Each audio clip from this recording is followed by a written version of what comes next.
Sserafim was supposed to be the most anticipated and successful girl group debut of 2022. Being the first girl group to debut under HYBE, it had everything going for it. 6 extremely talented and pretty members with their own unique skills and backgrounds, 2 of which already having well-established careers in the K-pop idol industry. Having an almost endless amount of exposure and budget for their debut, it seemed like nothing could go wrong until it all did. By itself, there was nothing wrong with the group's debut song, lineup, or promotions that should have embroiled it in so much controversy. Apart from a few controversies here and there, a major one about the possible rigging of music shows, the debut was pretty uneventful. Of course, except one thing: Kim Garam's bullying accusations. But what exactly happened in these allegations that now led to such a huge controversy and outpour of hatreds toward Kim Garam, HYBE, and sometimes even the group as a whole? Well, let's find out.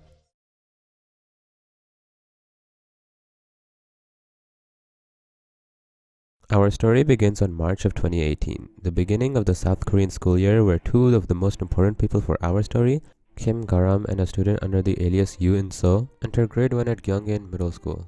The 2 students became friends, but the new friendship between them wouldn't last for long.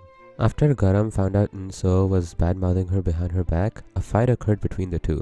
As word of their fight got around, In-so and some of her male friends threatened Garam with physical assault, culminating in Garam cutting ties with In-so. It seemed like that would be the end of relations between In-so and Garam. But unbeknownst to everyone, however, is how the middle school drama between these 2 students would in 4 years' time become one of the biggest controversies in K-pop history. May 2018. This month would see a significant turning point between the 2, as In-so would allegedly take a photo of Kim Garam's friend, referred to by HYBE as classmate D, wearing nothing but her underwear, and post it online under a friend's social media account. This obviously angered Garam and other friends of classmate D, who would confront In-so about her actions, using threatening and abusive language along the way. In-so ended up admitting to what she did but dodged punishment from the school violence committee. Instead, In-so would use the verbally abusive and threatening messages sent to her by Garam and her friends to summon a school violence committee hearing in which she accused them of being perpetrators. For this, Garam and a friend referred to by HYBE as classmate B were punished for obscenity, violence, cyberbullying, and information and communication networks. During the school violence committee hearing, classmate D stepped up over what she had gone through, requesting a forced transfer of In-so. To avoid the level 8 disciplinary action that would bring on her student record, In-so decided to voluntarily transfer to a nearby school. After this debacle, Garam would become the victim of bullying and malicious rumors herself, such as the rumor that she hit someone in the back of the head with a flower pot, leaving them hospitalized. This was entirely false, and Garam would go on to receive an apology for it upon an intervention by a teacher. Garam and her friends were allegedly forced into group chats with complete strangers from other schools, where they were harassed and cursed at. This was also resolved with a teacher intervention. There is a lot of evidence to suggest that Garam was bullied for a disability to do with her hands called brachydactyly.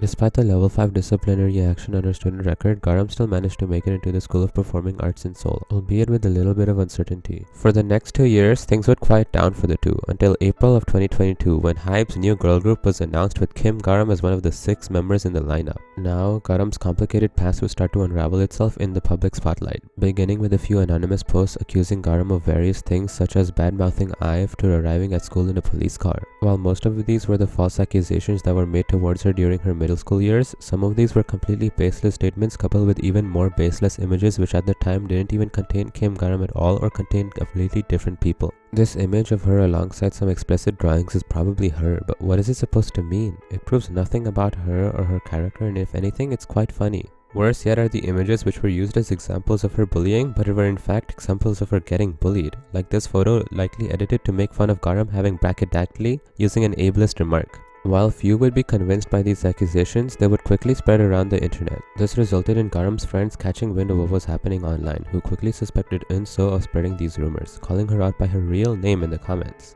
Some fans who noticed this tracked down In-so and began to harass her, leading In-so towards trying to commit suicide.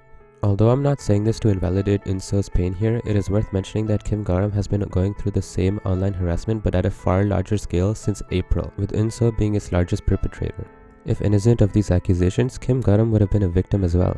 On April 4th, HYBE would put out a statement denying the accusations put up against Garam, saying that they were slanderous and that they would be taking legal action against the ones spreading those rumors. Furthermore, they stated that upon an investigation and third-party confirmation, they have found that Kim Garam was actually a victim of bullying during middle school. Yoo In-so, now backed by a law firm, vehemently denied this and demanded HYBE and Garam to retract the statement and would publicly apologize. This they never did. So also went on to file criminal charges against the ones who harassed her online. At this point, the public perception of Garam was already shifting, and just over 3 weeks later, all hell would break loose. An image of Kim Garam's level 5 disciplinary action was posted online, showing that a school violence committee action had taken place in accordance to Articles 16 and 17 of the Act on the Prevention of and Countermeasures Against Violence in School. This caused all sorts of speculation to happen, especially considering that it was the first piece of major evidence in the entire controversy. The specifics of the image were misunderstood by many though, causing the misconception that Garam had received a restraining order for bullying a disabled kid. This was later debunked when Yoo In-so stood up as the victim in the school violence committee action, and evidence arose that Kim Garam had only gone through special education course while Yoo In-so was given psychological counseling. In-so and her law firm also coupled this with a threat to reveal the full details of the school violence committee report if HYBE did not back down from their stance that Kim Garam was in fact the victim. This threat they did not follow up upon even though HYBE and Garam kept their stance. Let's pause here for a second and look at the public's understanding of what exactly a level 5 disciplinary action means. Even for those inside Korea, there was a major misunderstanding that the fact Kim Garam was punished under a level 5 disciplinary action proved that she had done something heinous such as physical abuse or worse. For those outside Korea who had limited understanding of the school violence committee and took what they saw K-net say as for granted, this misconception was even more frequent. I say misconception because the severity of a punished action and the level of punishment given is not at all a linear correlation. Officially, the perpetrator is graded on persistence, intent, remorsefulness, and the level of reconciliation as well as severity. They can also depend on the school, the district, the members of the committee, the students, and their families. Furthermore, the level 2 and 5 disciplinary action are not directly tied to severity at all. Considering that carrying out a level 5 punishment is far more convenient than a level 3 or 4 punishment, it's very likely that a level 5 punishment was given for something far smaller than what people first assumed. Think about it, for such a minor offense, who would want to waste the resources required to carry out a level 2, 3 or 4 punishment when level 5 is far more convenient? To add, Kim Garam was punished under an action done in cyberspace, meaning violence, bullying or any other physical form of action wasn't involved. Still, a level 5 punishment means that Garam did what she did with intent, would do it again if in the same situation, didn't feel remorseful at all about what she did, and didn't reconcile with Yoo In-so over it. This only plays along with Kim Garam's tale of events. If you were protecting and defending a friend and were forced to feel remorse for what you said and reconcile with Yoo In-so, would you? If, in the exact same situation, you were given the chance to do it again, knowing exactly what you were doing, would you? There's a high chance that just like Kim Garam, your answer to the first two would be a resounding no and the second two a resounding yes. While the public's perception had largely turned against Kim Garam, the facts were only on her side so far, a trend which would continue. Anyway, back to the story. After the leaking of the school violence committee report, In-so and Darian's statement and threat, and the mounting pressure from the public, HYBE released a long statement fully outlining Kim Garam's side of the story, using words from Garam herself as well as third-party accounts from people in her school to form their detailed statement.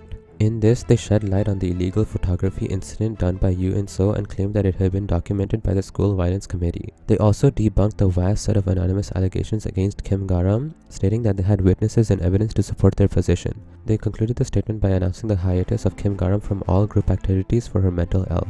This statement was collectively disregarded and mocked. People accused HYBE of just writing a story based on what Garam said happened, doubting the statement for its lack of provided evidence. They showed skepticism as to how Kim Garam was put through a level 5 punishment if she had done no physical violence as they claimed. People also celebrated that at least for the time being, Kim Garam would not be seen alongside the Sserafim.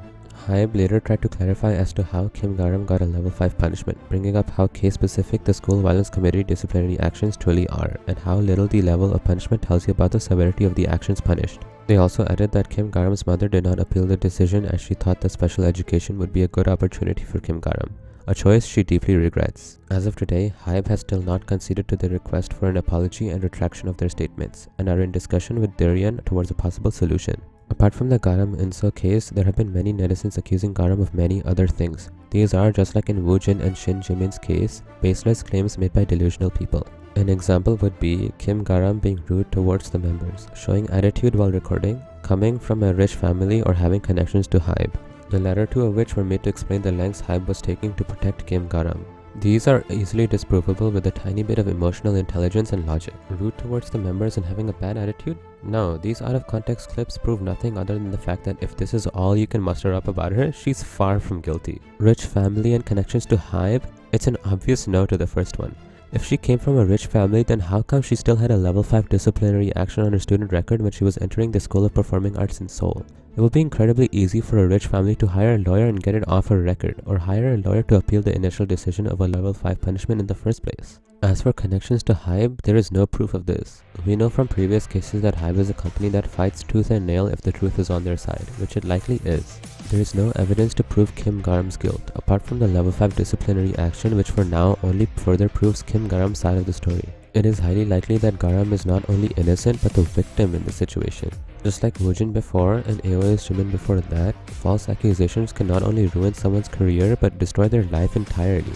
At the age of only 16, Kim Garam had her dreams snatched away and her physical safety, privacy and moral reputation destroyed, all for something she was falsely accused of having done at the age of 12. It is likely that all Garam was doing was defending a friend who had a near-naked photo of hers leaked by someone whose friends threatened her with physical abuse in the past. This situation shows the lack of competence and rationality of Korean netizens, especially towards female idols. It shows how evil all netizens can be, bullying, harassing, and ruining a 16-year-old's life just because they think she did something based on flawed evidence. Thank you.